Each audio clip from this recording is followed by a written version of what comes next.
I come from a royal family in Opanyama, so it's very normal for us to have 2 rounds of applause.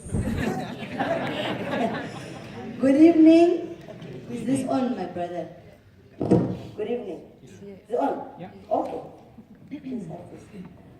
Okay. Hi. Good evening, everybody. Good evening. Sanbonani. Kuyenant. Matagrapo. Kai Koes. Matakira Mabuka Hande. Okay, who is an entrepreneur in this place tonight? Raise up your hand. Don't be ashamed. Woo, all of us, it's a party. Okay, how many of you have had asthma attacks? Oh, you are ashamed. Okay, how many of you have had asthma attacks? Okay, I have had asthma attacks. Self-diagnosed. You know when you go to the pharmacy and you tell the pharmacist, oh, my sister. Yoda is here. Hello, Meme. So when you go to the pharmacy, and I've done it a couple of times, I go to the counter and I tell the lady, I'm here for asthma medication. And the lady tells me, Madam, can I please see the prescription? And I said, I don't have a prescription. However, I'm asthmatic. And the lady says, we need a prescription because doctors should prescribe that you must get medication for asthma. And I said, the way I run out of breath, clearly I'm asthmatic. Also, I mean, who runs out of breath just between waking up and 11:15? Cash flow, how many of you run out of breath? Don't lie now. Harold also. Clap for your hands. Clap your hands for you. This man, Tate Kamui, I know him for many years. He didn't mention cash flow problem here. Did he mention cash flow? No. My dear sister here, she mentioned only end of the month, you know, when my salary comes in, I was like, wow. Look at that luxury. And we have people, and I love you, and I respect your professions. I respect all professions. But I look at this situation and I say, can you see people that are making decisions for people that have cash flow problems or life problems, and the ones that are making the decisions are in the boardroom, put on the aircon, can I have a coffee please? Secretary, Mashe, who is lying to who? If you don't know my reality, I don't think you can make big decisions for my life. I have all the respect for government, I have all the respect for profession, but I think we have given our destiny to people that don't know or maybe don't even care about us. Am I lying? Go?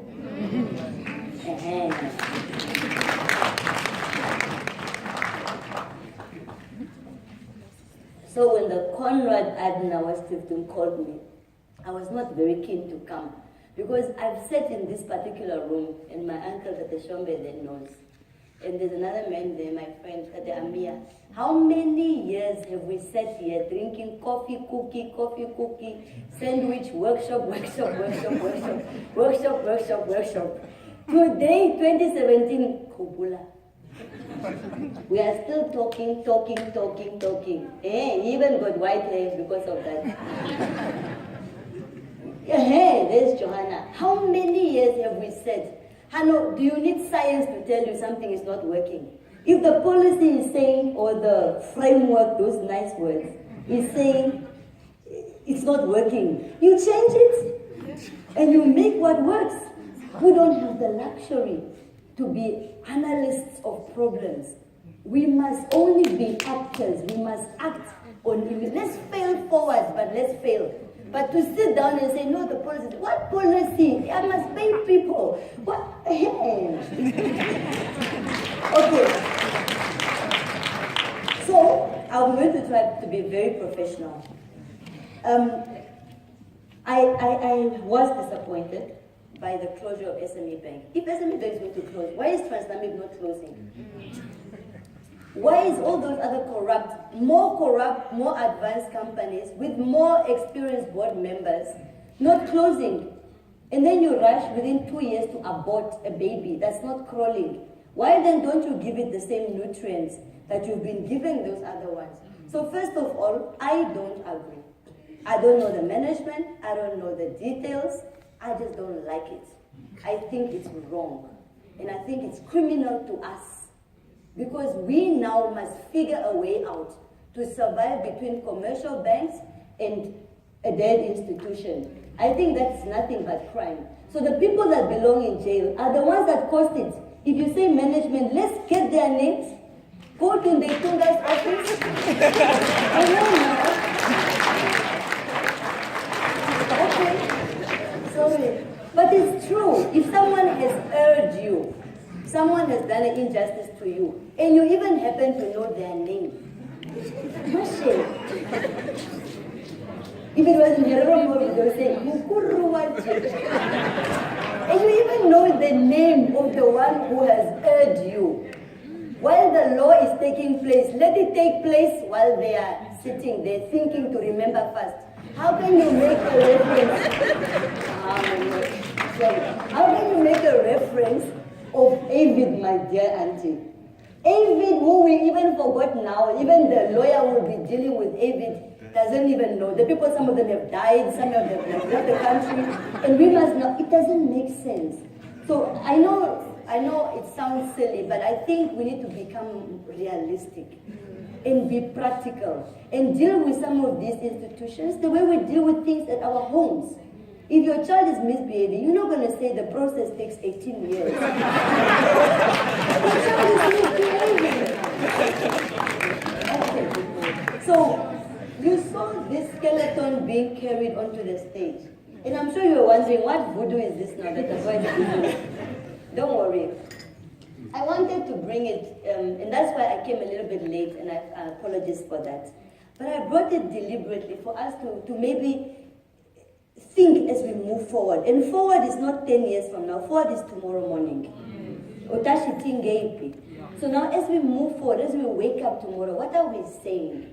Now, if you look at the national documents, SMEs, SME, SME, you know, if you say, Leonard Kamui, you are an accountant, there's a certain respect that you look at him, doch, or you are an economist. How do you look at him like, whoa?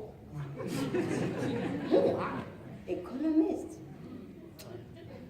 Bonjour, bonjour. If you say you're a doctor, even if they're not dressed nicely, you just look at them differently, man.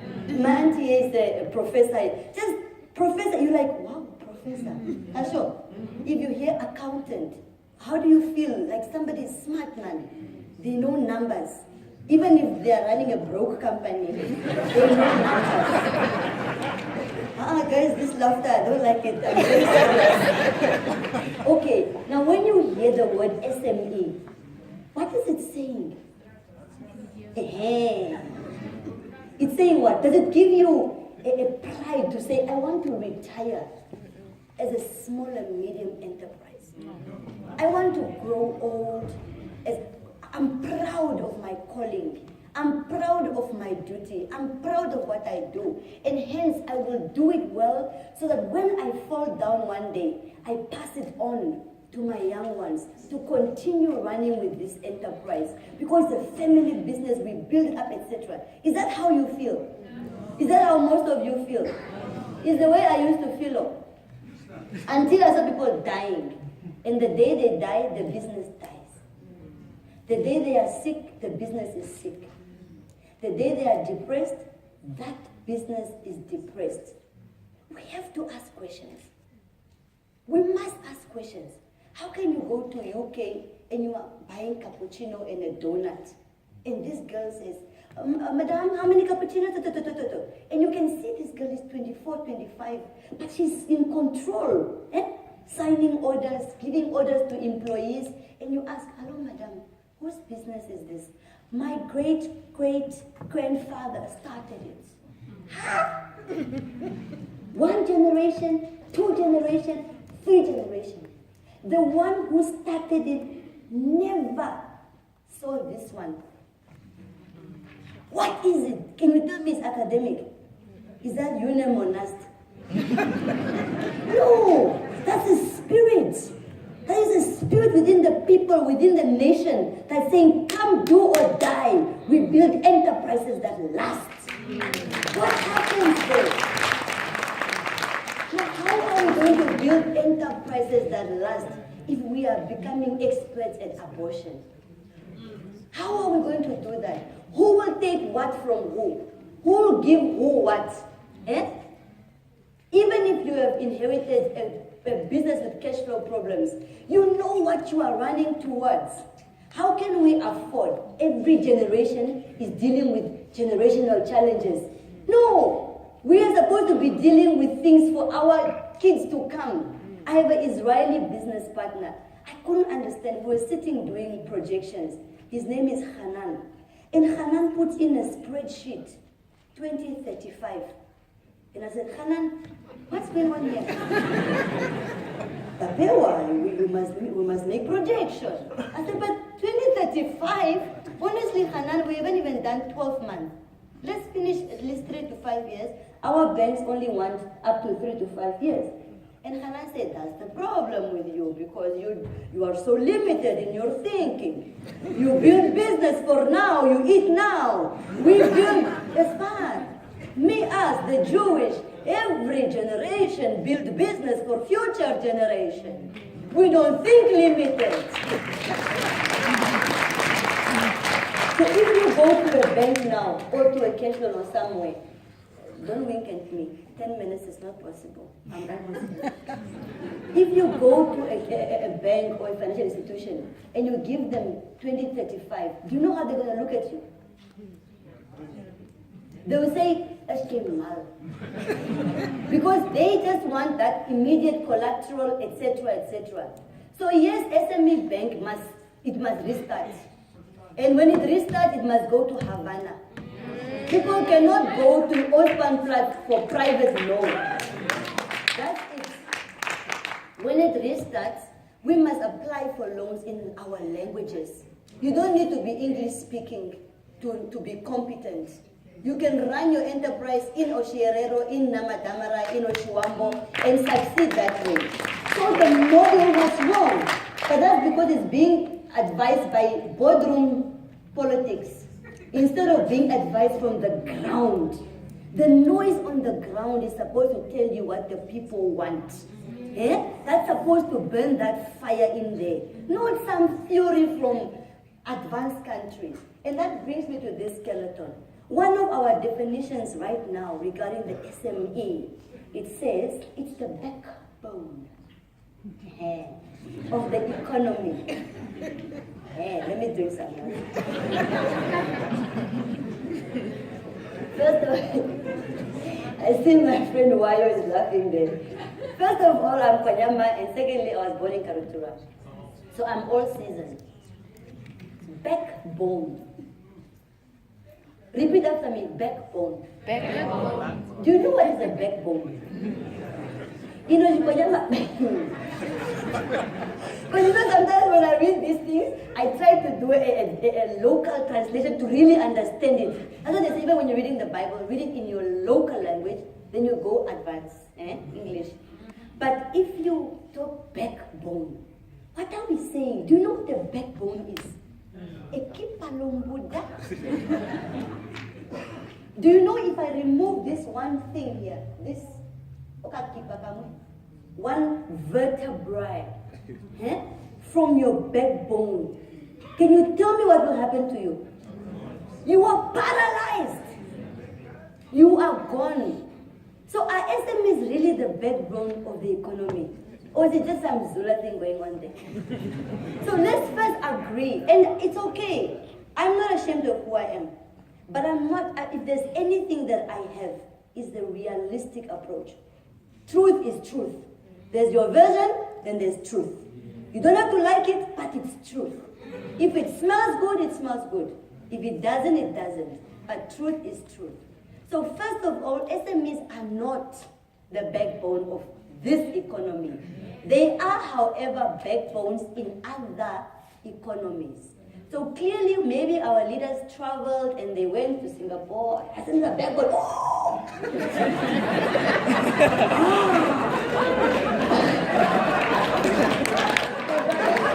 I like that word.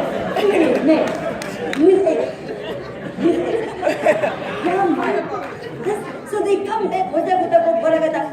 From now on, that's into the backbone of it. So come on, don't lie to me. It's not the backbone. However, they are a critical component of economic development. And because of that, we now go into defining how critical are they and how do we want to integrate them in the economy. 1 minute? Yes. Okay. So one of the ways that we can integrate them in the economy is skills. We have done a basic, we've taught our people basic skills.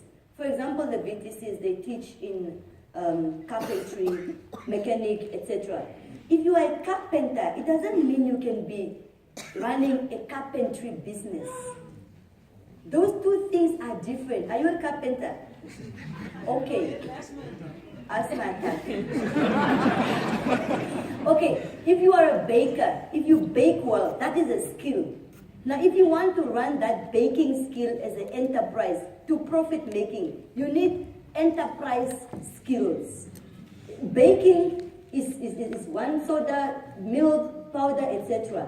But when you want to now make it a business, the bridge between the baking and the profit is entrepreneurial skills. And that is why I want our government to understand all this Vision 2030 growth at home, nothing can happen lest there's an entrepreneur. And the entrepreneurs are right here. So this is the assets that must be given the money that they stole from Social Security. Because it is in you that the dreams of the nation can be realized. We can say Vision 2030, 12 years to go. 12 years. Do you know how long it takes to incubate a business, to run with it and to get it on its feet? Who will be there in 2030? It's you, it's us. And how are you when you are in 2030? You can't be there broke and repossessed and liquidated. You need to be there profitable. In fact, you should be profitable in 2026 so that you can be the statistic in 2030.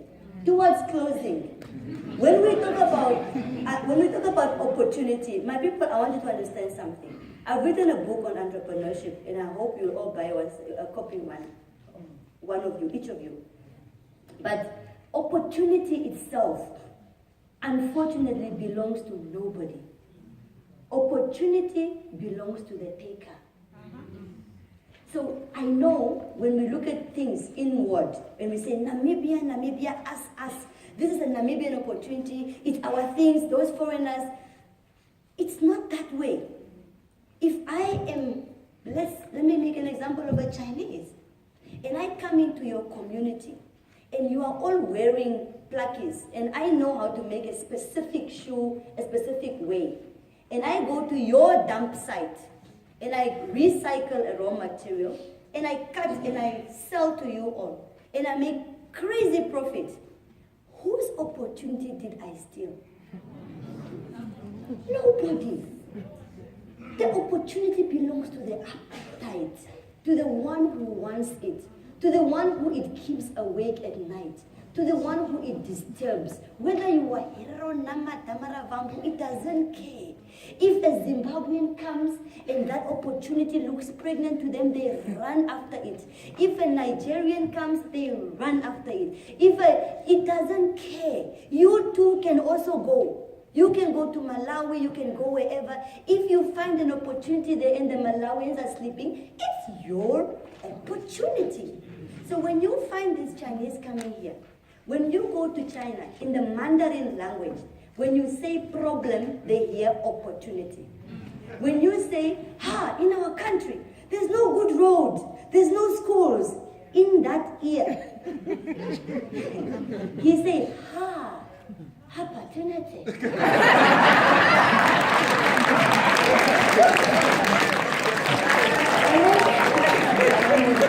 And then you say,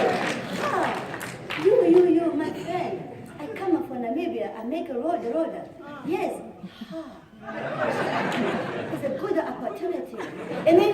There's no food. There's no what. I come an opportunity to make a food. Yes.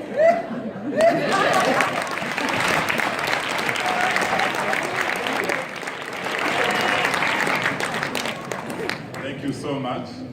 Please clap for her again.